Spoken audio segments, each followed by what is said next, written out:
August 6, 1942. Deep inside the Japanese carrier Shokaku, 5 admirals sat in silence.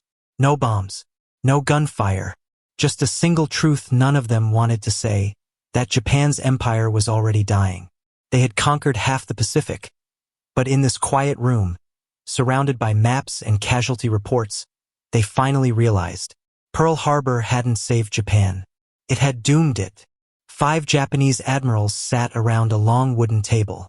Maps were spread before them, the Pacific scattered with tiny red and blue markers. Reports lay open. Casualty figures, production charts, intercepted signals. For 3 hours, they had spoken little. Every man in the room knew what the numbers said, but no one dared to speak it aloud. Finally, Rear Admiral Tamman Yamaguchi, his uniform crisp but his eyes hollow, exhaled and broke the silence. "Gentlemen," he said quietly, "we must face the truth. The war is lost." No one contradicted him. No one could. The words hung in the air like smoke, heavy and inescapable. It had been exactly 2 months since the Battle of Midway, and the Japanese Navy was finally beginning to understand what Pearl Harbor had truly cost them.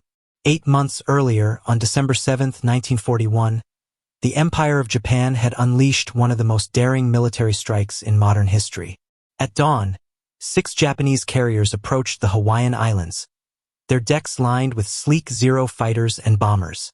The attack on Pearl Harbor had been Admiral Yamamoto's masterpiece, a plan of breathtaking precision. Within minutes, Japanese planes descended on the unsuspecting U.S. Pacific Fleet. Battleships erupted into fire.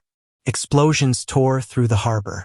In just over an hour, 8 battleships were sunk or damaged, 188 aircraft destroyed, and more than 2,400 Americans killed. To Japan, it was a triumph beyond imagination. The nation rejoiced. Newspapers screamed victory. Soldiers cheered Yamamoto's name. For the first time in centuries, the rising sun flag seemed truly unstoppable.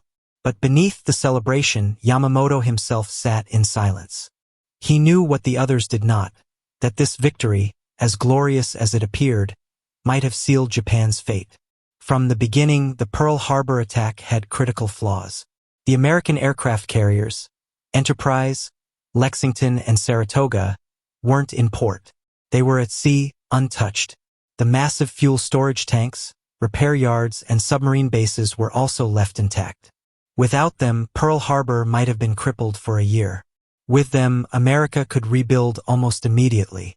Yamamoto reportedly told his staff afterward, "I fear all we have done is awaken a sleeping giant and fill him with a terrible resolve." And he was right. Japanese intelligence had predicted they had perhaps 6 months, at best 8, before American industrial might would overwhelm them. That was the window. 6 months to expand, fortify, and force America to negotiate peace. But 6 months later, in June 1942, that window slammed shut at a small island called Midway. The Battle of Midway was supposed to crush the remnants of the U.S. Navy. Instead, it destroyed Japan's dream of dominance. In just one day, Japan lost 4 of its frontline carriers, Akagi, Kaga, Soryu, and Hiryu. These weren't just steel hulls. They were the heart of Japan's naval power, manned by the finest pilots in the world. Each carrier gone meant hundreds of irreplaceable crew and aviators lost to the sea. From that moment, Japan would never again hold the initiative in the Pacific. By August, the once mighty carrier fleet that had bombed Pearl Harbor was crippled. Out of 10 carriers, only 6 remained, and 2 of them were under repair. Meanwhile, across the ocean, American shipyards roared to life. Within months, new Essex-class carriers, larger, faster, and more powerful than anything Japan could build, began sliding off assembly lines. By 1944, the United States would have dozens of them. Japan would have none to match. That realization, that cold, mathematical certainty, hung over the admirals gathered in that room on Shokaku like a funeral bell. One report on the table contained production figures. It was short but devastating. In 1941, Japanese factories produced about 5,000 military aircraft. That same year, American factories built nearly 19,000. But the real terror was in the trend lines.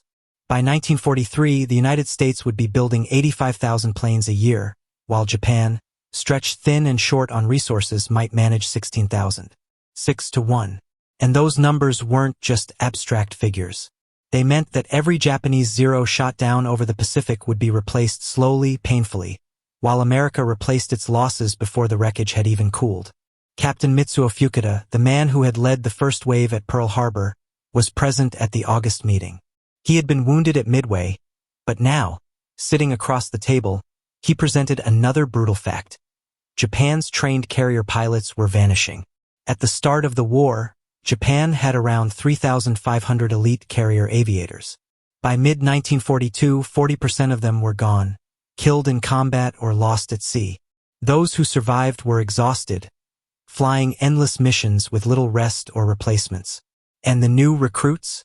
They were being rushed through training, 200 flight hours instead of 800. Barely ready for combat, many were dead within weeks of taking off for the first time. Fukuda's report was simple. At this rate, Japan would run out of experienced carrier pilots by mid-1943, no matter how many carriers it had left. The silence after his words was suffocating. Then came the submarine reports. Unlike Germany, Japan had never focused on commerce raiding. Its submarines were designed to support fleets, not to attack enemy shipping. Meanwhile, American submarines were beginning to do exactly that, targeting Japan's merchant vessels with ruthless efficiency. Japan's entire war effort depended on imports: oil from the Dutch East Indies, rubber from Malaya, rice from Indochina, iron ore from Manchuria. Every drop of oil, every ton of metal, every grain of rice had to cross thousands of miles of ocean now patrolled by American subs. In January 1942, Japan lost 15 merchant ships. By August, that number was nearly 40 per month and rising fast. At that rate, Japan would simply run out of the ability to sustain itself. Its factories would go silent. Its navy would run dry. Its empire would crumble from starvation long before America invaded. The admirals around that table didn't need to say it aloud. They all saw the same terrifying trend. Japan had built a war machine that depended on constant supply, and America was cutting its veins one convoy at a time. On paper, Japan's empire was massive, stretching from Burma to the Solomon Islands. In just 6 months, Japan had conquered more territory than any other nation in modern history. But that expansion came with a fatal weakness. It was impossible to defend.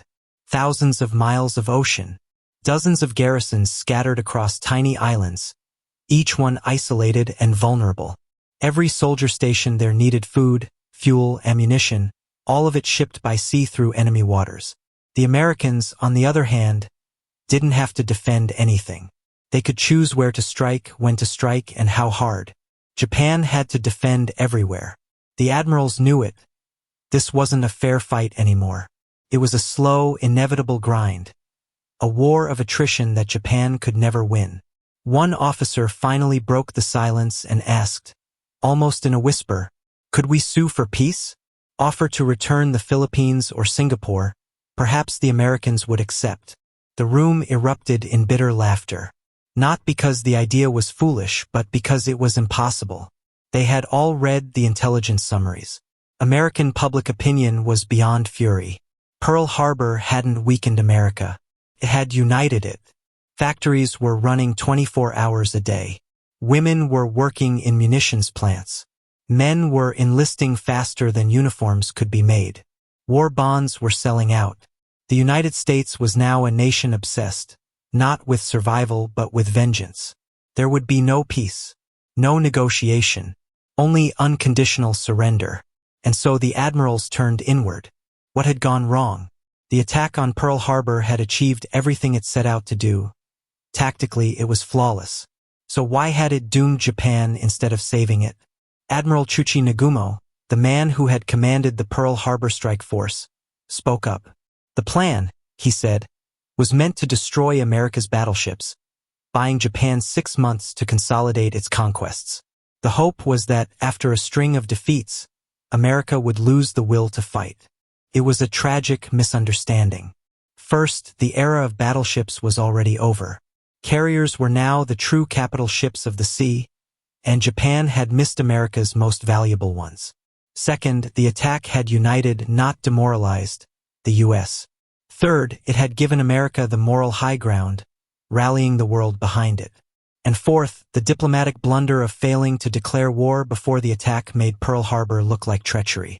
Roosevelt called it a day of infamy, and that word, infamy, became America's battle cry. Japan had handed its enemy the one thing it could never take back: righteous fury. Then Yamaguchi pulled out another report, one that still burned with shame. April 1942. The Doolittle Raid. 16 American bombers, launched from the carrier Hornet, had flown across the Pacific and bombed Tokyo. The physical damage was negligible, a few fires, a handful of deaths. But the psychological impact was catastrophic. For the first time, the Japanese people saw their capital under attack. The illusion of invincibility shattered overnight. It forced Japan to pull aircraft and troops back to the home islands for defense. Men and planes that should have been fighting elsewhere. And perhaps worst of all, the Doolittle Raid had enraged the high command so much that they rushed into the Midway operation, the very trap that destroyed Japan's carrier fleet. The chain reaction from Pearl Harbor was complete. Every success had sown the seeds of disaster. As the discussion deepened, the admirals turned to the topic of intelligence. Their greatest fear was now undeniable. The Americans were reading their communications. The defeat at Midway hadn't been bad luck. It had been precision. American codebreakers had cracked Japanese naval codes and knew when, where, and how Japan would attack. Every strategic movement, every operation, compromised before it even began. How could they win a war when the enemy knew their plans before their own sailors did? The realization chilled the room. They weren't just outnumbered. They were exposed. The conversation drifted toward unspoken what-ifs. What if Japan had never attacked Pearl Harbor at all? What if they had only attacked British or Dutch colonies, avoiding war with America? Perhaps Roosevelt would have struggled to rally public support for war. Perhaps America would have waited, distracted by Europe. Perhaps Japan could have bought another year. But perhaps doesn't win wars. Pearl Harbor had made war inevitable, and had made Japan's defeat inevitable with it.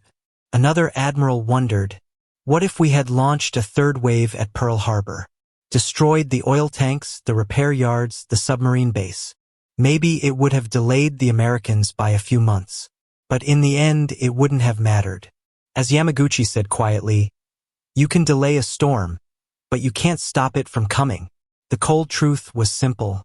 Japan's economy was 1/10 the size of America's. Its oil reserves depended entirely on imports. Its population was half that of the United States. In a war of attrition, these weren't statistics. They were death sentences. Admiral Yamamoto had warned them all before the war began. He had told Tokyo plainly, Japan could fight for 6 months, maybe a year, but beyond that it would be hopeless. The politicians hadn't listened. They believed America was soft, that its people were too comfortable, too afraid of sacrifice. Now, 8 months into the war, they were learning how wrong that belief had been. Then came the final blow, the oil report. Japan had seized the oil fields in the Dutch East Indies. It had been the whole reason for going to war.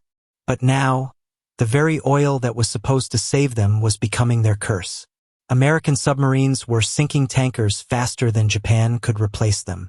In January 1942, Japan imported 400,000 tons of oil. By August, only 250,000. Within a year, Japan would have no way to fuel its ships, its planes, or its factories. They would have oil but no way to get it home. It was the slow suffocation of an empire. Some clung to one last hope, that America might tire of the bloodshed, that mounting casualties might force Washington to seek peace. But intelligence reports shattered that illusion, too. American tolerance for losses was staggering.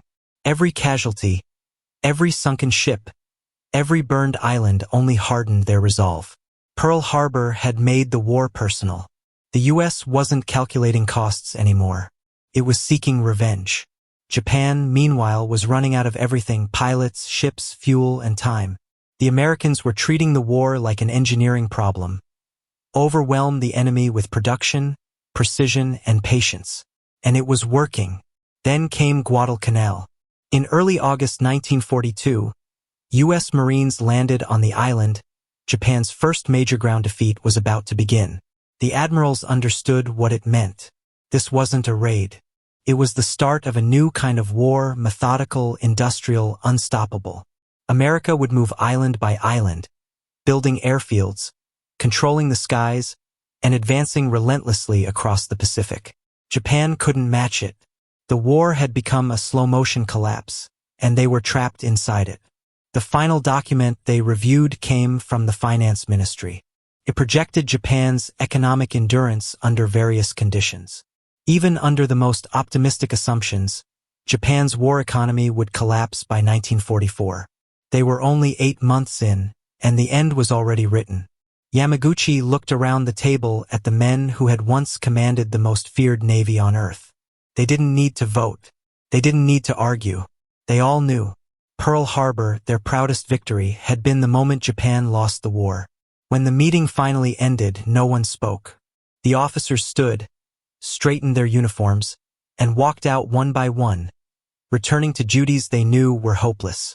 There would be no grand revelation, no memo to Tokyo admitting defeat. Only silence, and the quiet knowledge that their empire was doomed. Japan had lost the war not at Midway, not at Hiroshima, but on the very day it began. December 7th, 1941. They just didn't know it yet.